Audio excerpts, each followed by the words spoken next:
Congo, Congo nde mboka, mboka ngo mokengeli koi, mboka ngo mokengeli léopard.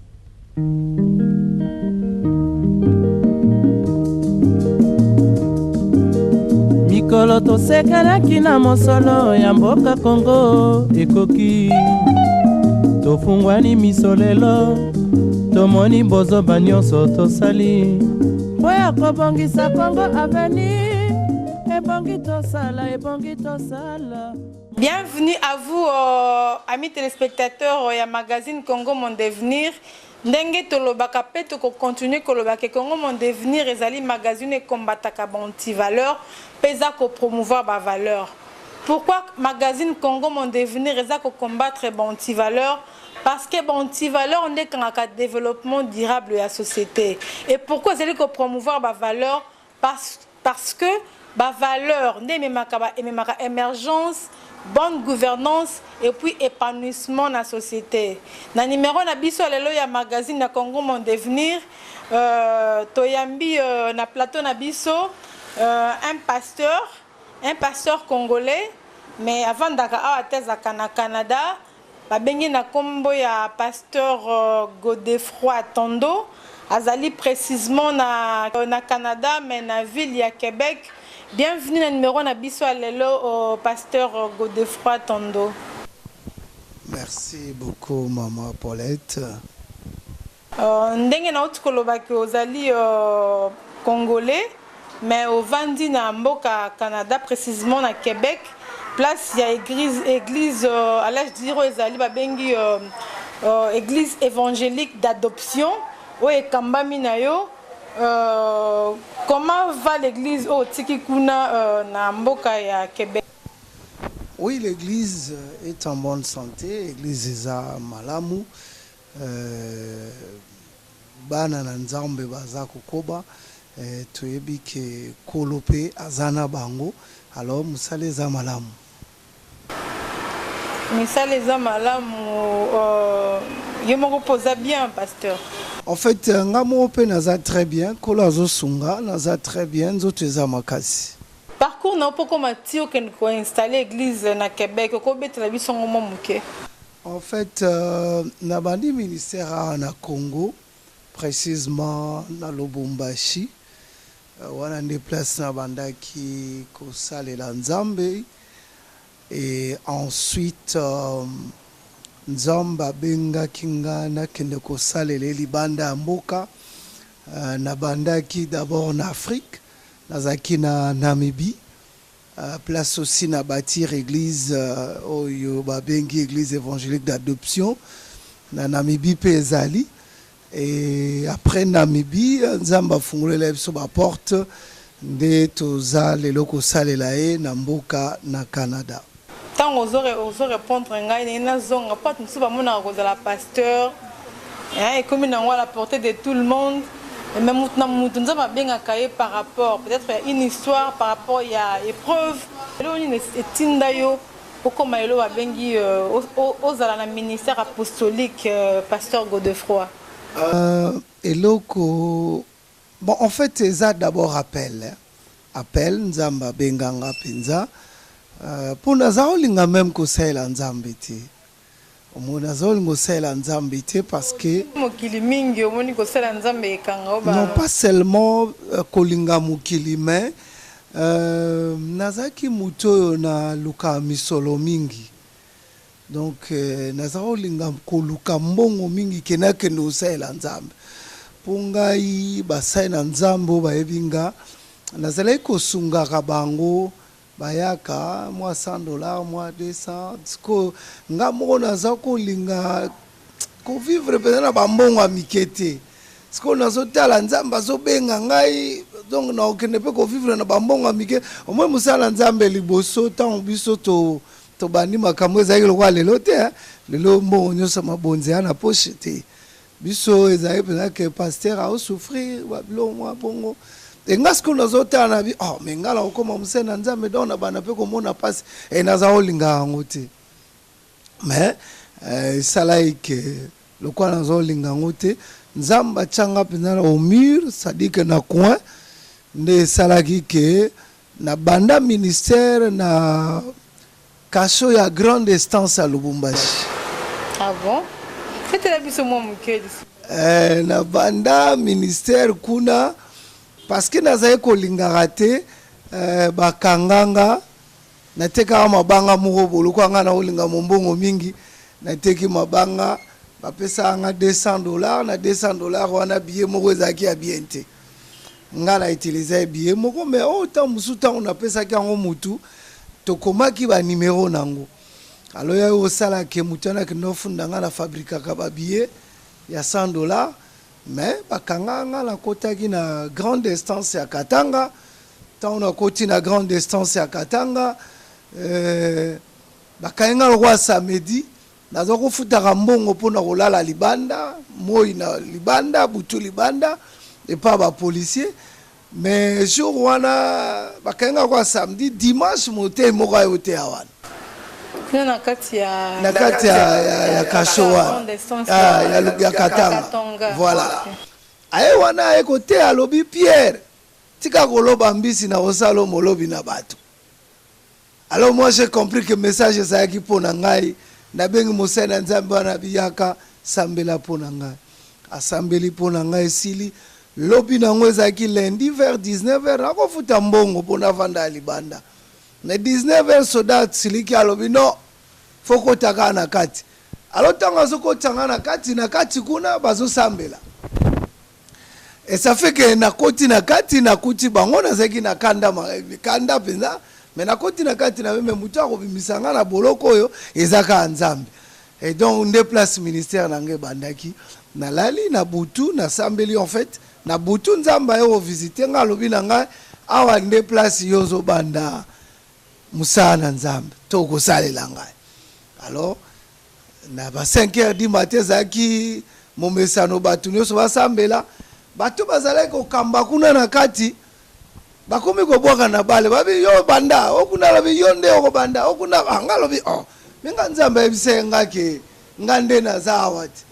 alors na ganga ka haleluya amen batu tu bazongisi ala na bandi côté ya sans bible na bible te non somba verset biblique atamu non ba non sona zaki na ngo déjà parce que déjà malgré bazaki olingaki mbongo malgré lingaki ngana ko sande na nzambe ngana osapenda na nzambe moni nde batu musu bakenda kazu bakisi tout ça et d'ailleurs même ba memanga même na bakisi mais esimbate na bwaka bakisi na se repentir nde place même na yamba Yesu Christ le roi mokonzi pe mobikisi na zaki na cousine nga intéressé nga bino monde ngozala nga zaki na ba monteur ya ba diamant et puis cousine nga lobino lokoza na babiloko yo so bakisi kisi et ozala très bien que boeka nde ozo travailler nga bisi cousine nga na bime nazala kisite mais nazala mbongo déjà na zwaka cousine nga bite zwaka to cousine nga lobi no nga nazala nganga moko asalela ka mobali nga bakisi to ko mona nganga ngo ba elinga nganga wana na tele no nganga ngo d'abord alati bien te aza salite tout ça na bi mais mutu opesa mutu mbongo ye moko nanu azane lokote aza salite bonganga la lobi ote humilité kaka yangwana moni na zaboye ba ministre nyoso ndongo moni awa bazana biloko ngala salela bango balataka na banzoto tout ça nde na yego ndima nganga wana asaleli nga ba biloko mais ba biloko azosela nga lobi mwasi amona te mutu amona te donc alobi na apesi nga ngo d'abord na lata na baloketo mais alobi na nga mutu amona te so na mutu amoni na kozali boma apesi nga mususu nakeno kangisa na montero ba plongeur basaka nango mais kuna na mai ngala kendaka te nakokangisa ngo place nini me bato bakomona toujours bon apesi nga la tuni na mituni na ke na ngo peti na zamba place za kovanda na tembo na koma kuna na lati mususu abina ngefuna sukulaka na tongo chaque 5h du matin premier jour na sukole abina nga na tchala mai na zana botutu nga tuna ekutu question na bi bona zana botutu na zana zana mbongo bona botutu abi te mbongo zana ngo eza muke soko bakisi oyo komona mbongo eza pene bele alors na kena premier jour na sukole na deuxième jour namoni ka molimo moko ezoloba na ngai non yo biloko te nga moko mpe navandi saint esprit abandi koloba na ngai abi na ngai me yo oforce mwa moke ozwi mbongo soki oforce lisusu mingi mosala kaka okozwa mbongo. Ça sert à rien vraiment que nous simba biloko wana. Alors c'est ainsi que nazwaki babiloko nyonso tu wana nake na bwaki yango na wese siko nakomaya kobanga na oku nazwi babiloko wana nyonso eloko ezozanga toujours nazwi babiloko wana nyonso nake na bwaki yango na wese nake koluka basango 2 fois na baomona bango te kaka lenga na koluka basango bafrère mibale. Frère Nimi, moko sauti déjà okufa pe à son âme, mususu frère Peter, tozane lelo na Canada, baye kotambolela nga na ndako, ba présenter nga Yesu Kristo, na yami Yesu Kristo kwa mokonzi pe mobikisi, banda mokolo wana na koma ekosala nde na Nzambe ke na bakisi. Un peu moi parcours na nga ya vie chrétienne et puis ya musala na Nzambe. Après Namibie, après Namibie, quand on s'allait ngolu a fongolé biso ba porte, les autres s'allait là na Canada.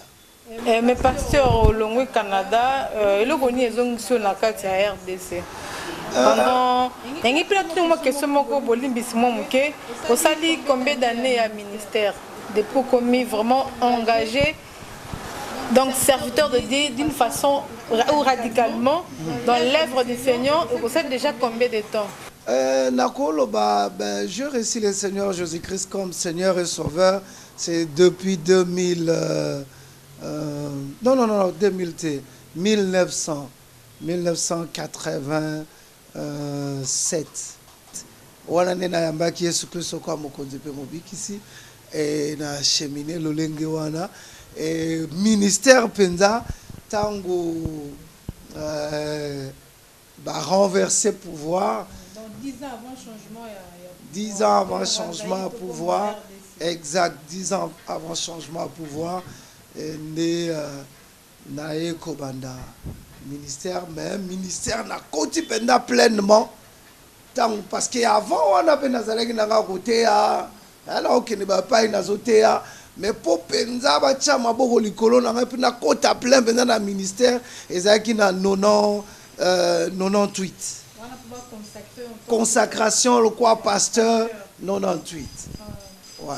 Merci pour la précision pasteur. Mais là on est sali kozonga na Congo église na Canada do futa te bi bandimi bazate ou bien pour Congo peut-être mabonzeze bele kuna mabonza mukie. Qu'est-ce qui s'est passé au juste posons en Congo?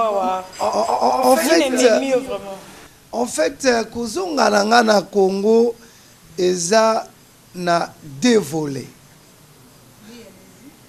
Premier volet likamuna kozonga na Congo eza no mentalité.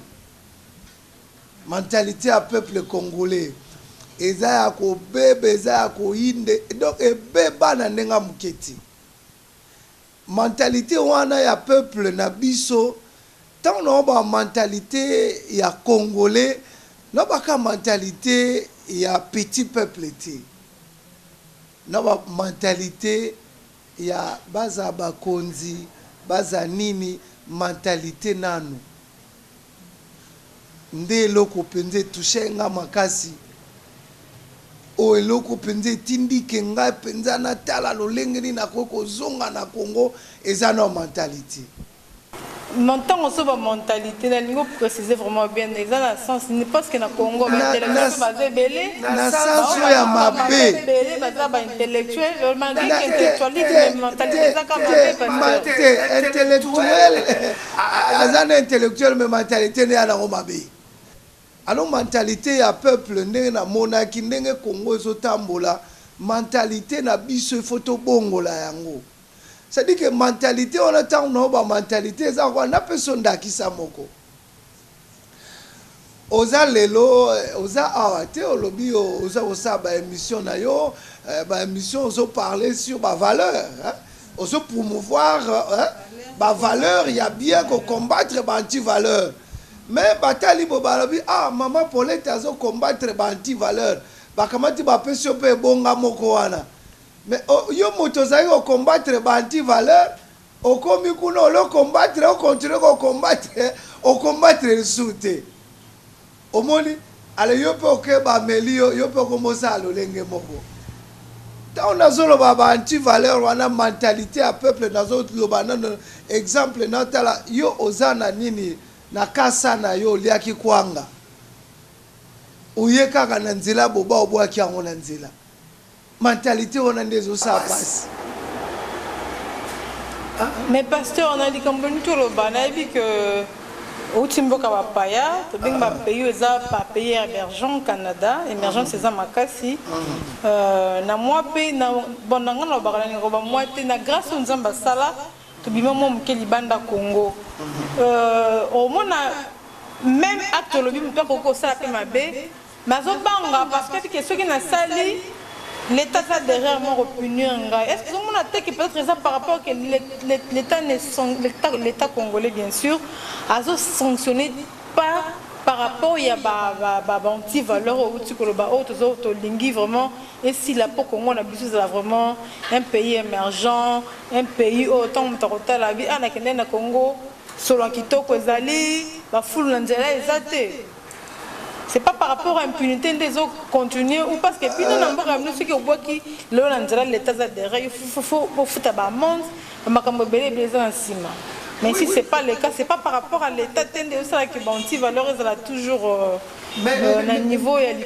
mais yangwana nazoloba mama Paulette moi tant on azoloba makambo ya nini ya mentalité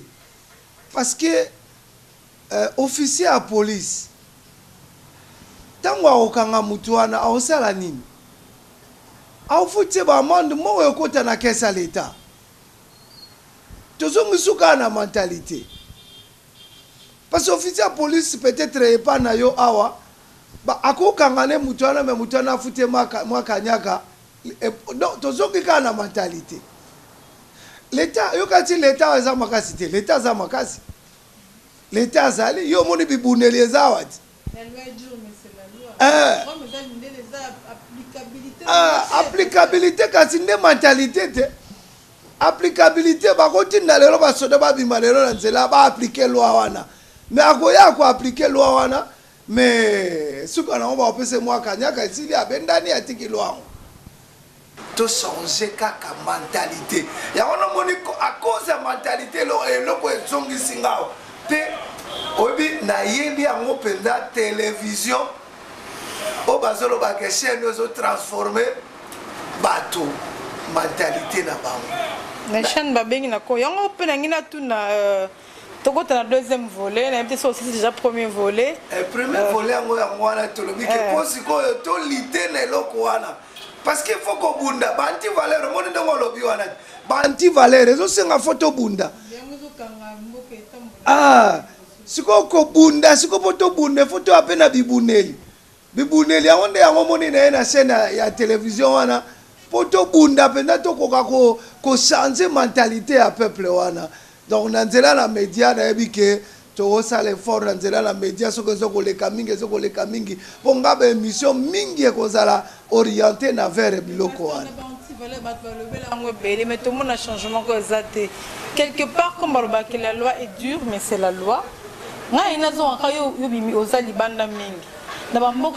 parce que l'État a s'impliqué peut-être quelque part oui c'est aussi une façon de contribuer à l'émergence par rapport au changement de mentalité. Il faut que l'État s'impliquer. Effectivement, c'est-à-dire au moins il faut comprendre les animes. Avant Bandako Kangamutu, il faut d'abord kolobelae. Okoki koloba ya ebiluate okange ndengeni.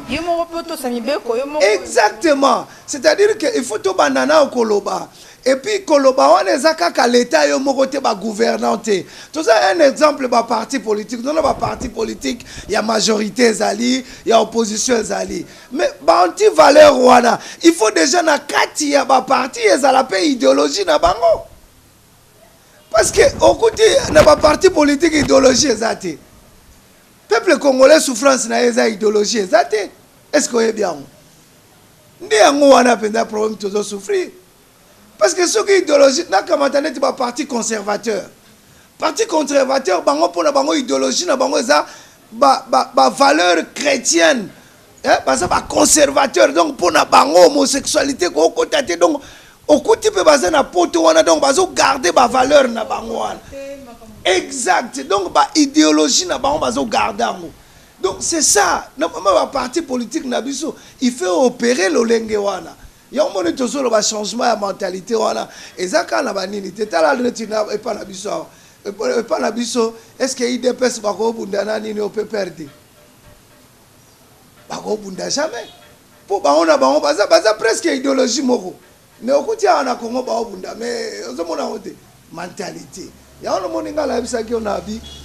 photo bunda nde donc mentalité nanu omoni siko poto réussir ezanini ana Congo ezana bato baza pour que mboke bonga mais mususu penda abwaki papier obina la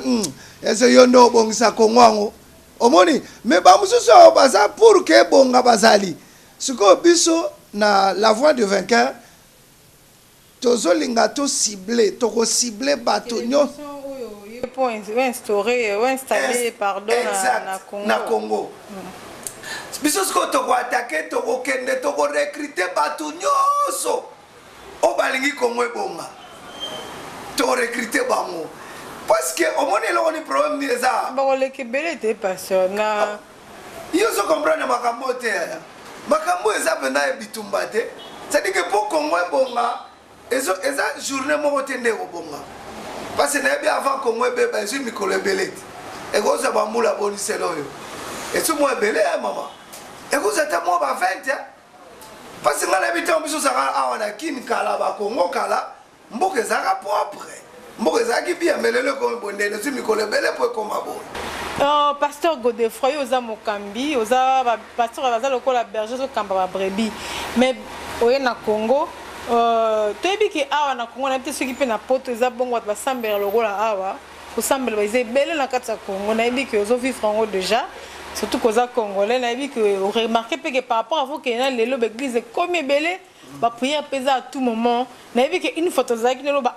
yango l'église ba sambela ba notongo ti lobi ba samba sala te poser question moko bongo ce qui veut dire que l'église est qui donc ba congolais ba comme on se réfugier mingi na église au moins te que pe na église pesa na part ya responsabilité par rapport pour na éthique et déontologie o celle que et combattre même ba anti valeur wana oyo tozo bunda pour la RDC République démocratique du Congo. Mais maman Paulette, je pense que il faut comprendre que car ote ba tu gêner libala mbongo te l'église tozaka kate na ba gêner mais tant nzamba za yo pesa ba loi na yekuna na lino na désert ba loi propriété pesa la kit ezalaki et donc tant on a solo ba anti valeur on a si Moïse koyana ba chose pour lui eza tellement beau peto que faut y aller en Kolongulu ça veut dire que l'endroit c'est ça Nzambe c'est la sainteté pourquoi na lobino que ndongo mboko eza poubelle bosé que ça ta mutavanda c'est à cause de ça Nzambe c'est la sainteté et donc même dans niveau ya l'église na biso tokoki kopesa bato malako to mateya pour bato wana bazala malamu to ba garder environnement na bango propre et ça aussi biloko ba pasteur ba ko sala donc on a zolo ba parti politique ba église aussi mais l'église na Congo le grand problème c'est ça que bato bazo vanda quasiment l'église bato ba sala te mais biso totali tolobi que salaire exact pasteur non mais maman Paulette malongate maman Paulette mais musala ezaka ka gouvernement te musala ezaka ka nini te mais bato bako kata pe bilanga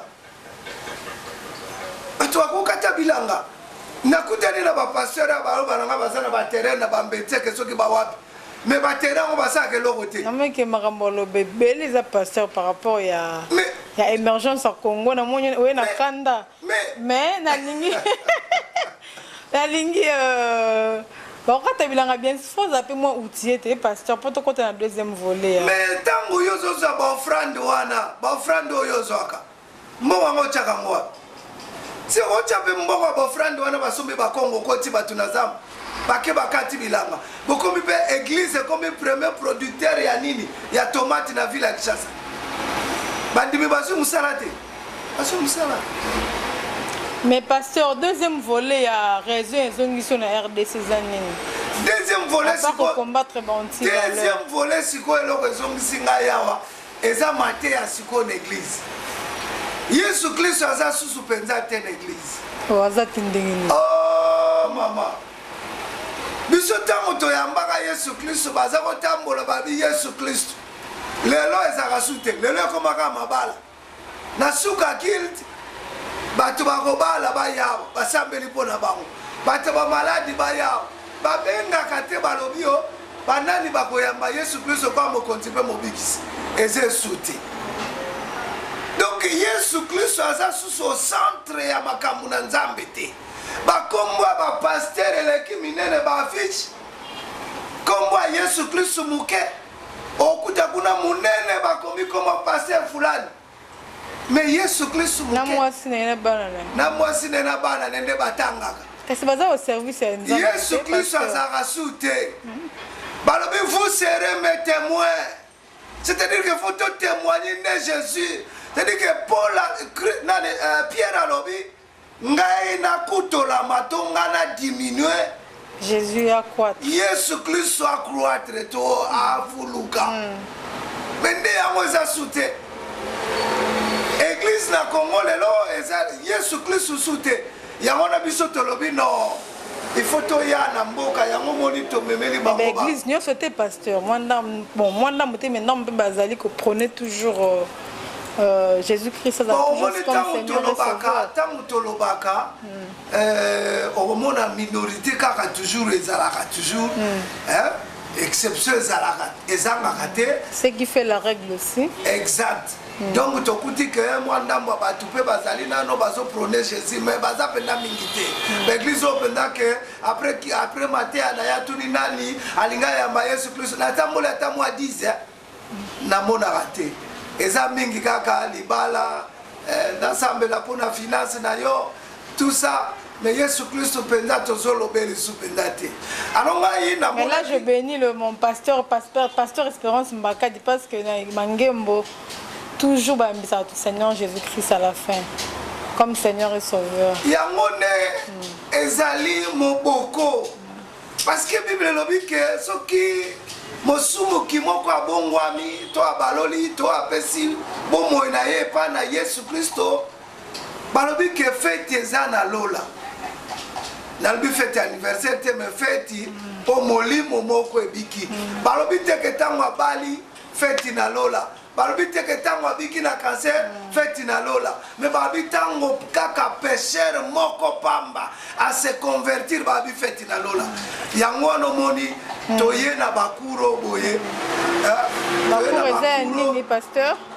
bakuro boye eza bakuro tango moto yambi Yesu Kristo kwa mokonzi pe mobikisi na bomo ina ye tango yambi ye toza na mais na mono za na trois livres awa pour expliquer 3 livres ça dit que livre à liboso awa ezali le fondement dynamique dynamique boye tolobi omoni dynamite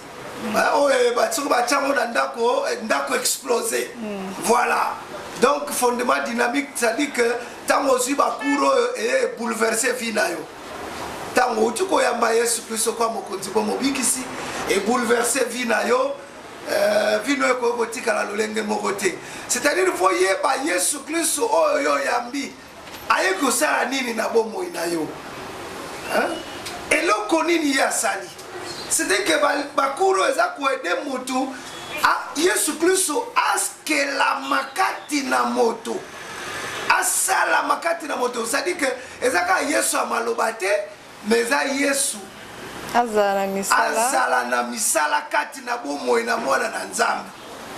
oyo eza fondement tango moto ayambi Yesu Kristo kwa mokonzi pe mobikisi na bomoi na ye ensuite tolongwe na fondement toza la disciple dynamique disciple dynamique oyo ezali tango moto asi azui déjà la pasteur pour votre TV eza yango yo formation des disciples dynamiques formation des disciples dynamiques alors donc oyo ezali après fondement dynamique après oyo disciple dynamique ça dit que to formé yo fondement dynamique azana 4 cours mais disciple dynamique azana 9 cours o penza to constitutionna bodindo ya bonzambe tango sisi yango okomiloka batoma Pierre ndenge Yesu atikaka bango wana sima soko sisi wana toza na partage dynamique, c'est-à-dire que makambo nyonso yo yebi wana siko makambo nyonso yo yebi siko tolakisi yo lolenge nini yo kokabola kondima na yo na bato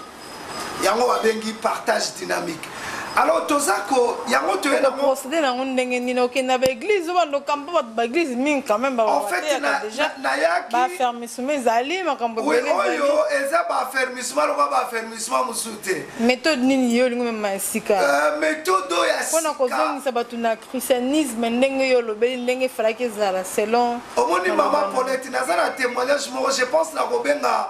mutu wana za docteur et non licencié na théologie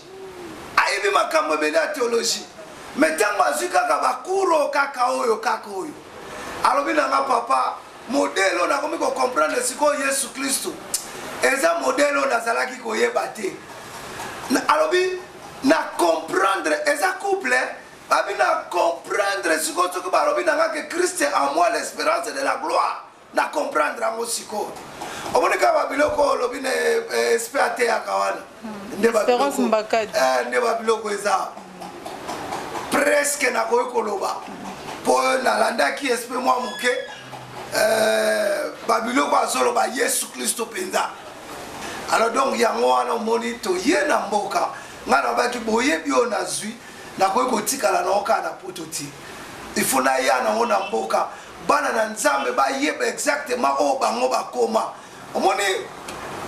ezana makambo ebele ona koloba lelo te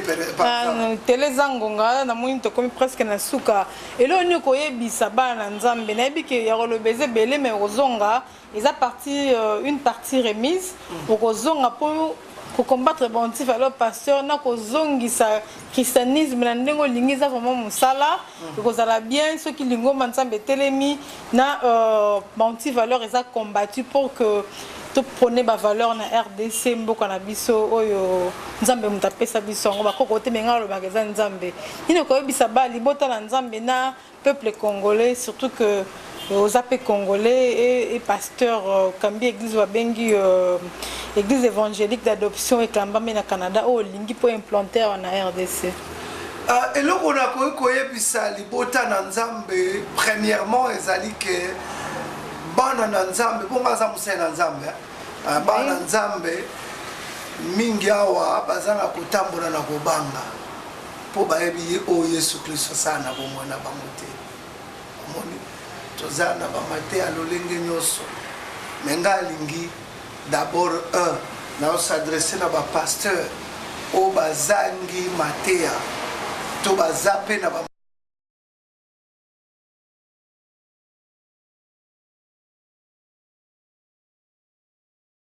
fondement la Bible, le tout vraiment est dans la Bible, mais sauf que awa sikoyo église dynamique internationale on azali moko ya membre na kati église wana parce que église dynamique internationale eza église ya corps de Christ, c'est-à-dire que tozomona pas 1000 églises mais tozomona une seule église qui est le corps de Christ. Donc yango toyo ko pesa bango malakisi oyo donc biso to mona te on peut valongo to te zoka azo prôner ka Jésus parce que Jésus est au centre akoy koya akoy ko benga biso na téléphone na biso ba ko pesa bango ango donc ba benga biso to pesa bango eza en version électronique ba koy ko zongo gratuitement bango moko ba imprimer so ba lingi biso to imprimer donc loane kozala moyennant quelque chose mais tozo remettre ka ba livre au boité conditions ali pene faut tanga yango moi court oh quand même matière ezala imprimée ezala ikota na kati ba comment on appliquer yango na moni esuki ya pasteur to comme vraiment na suka nde yango wana ozaki pona ba pasteur siko pona ba na Nzambe nyo surtout to lingi to ebisa bango ke biso na peuple congolais to lingi to ebisa bango ke Bantu Valère et Tongarambo Kati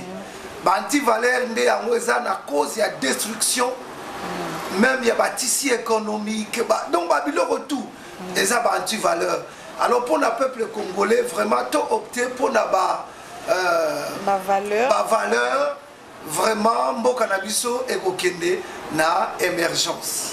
Merci beaucoup au pasteur Godefroid Tando. Au outil Namboka n'a rappelé, et va poser son cours. Azali pasteur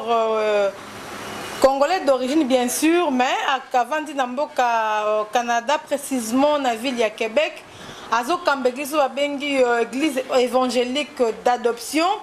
Aye na Congo, Abimboka na pour apporter na outil kozokuna en ce qui concerne, allais dire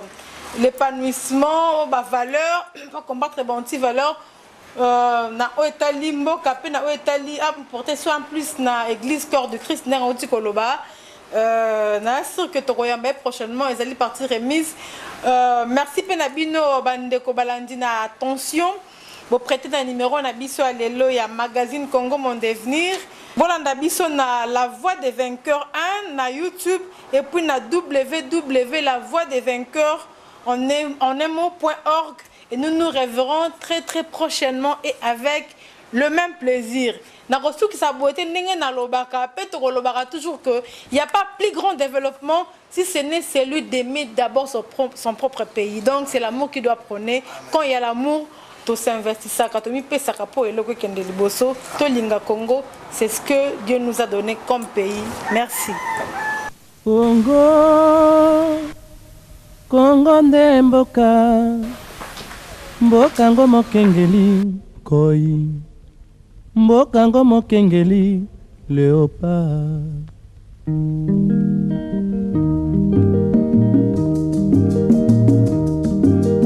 Mikolo tosekanaki na mosolo ya mboka Congo.